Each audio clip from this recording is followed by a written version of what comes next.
Allez, c'est parti, on va ouvrir la boîte et je vais vous montrer ce qu'il y a à l'intérieur. Je fais l'ouverture avec vous en même temps. Oh là là, c'est magnifique. Alors là, je suppose que dans un premier temps, on a la notice. Donc, je regarderai, je lirai un petit peu. Ok, donc là, on a le sac de transport.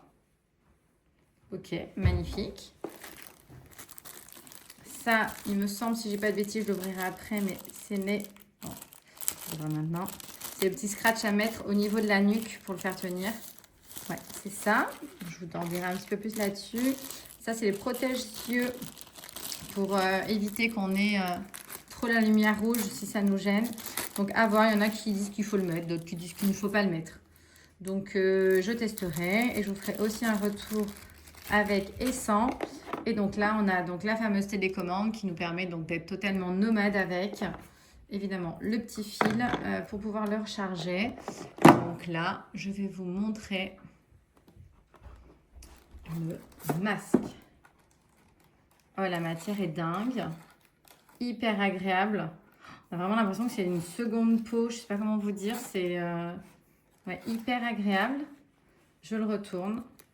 Donc là, on voit bien vraiment toutes les petites LED à l'intérieur. Hop, j'essaye de vous mettre un peu plus à la lumière. Et donc là, on a évidemment le cordon d'alimentation qu'il faudra brancher donc à la petite manette. Et donc là, on a le scratch. Il y en avait certains qui disaient, je crois sur l'ancien modèle, au niveau qualité, ils n'étaient pas...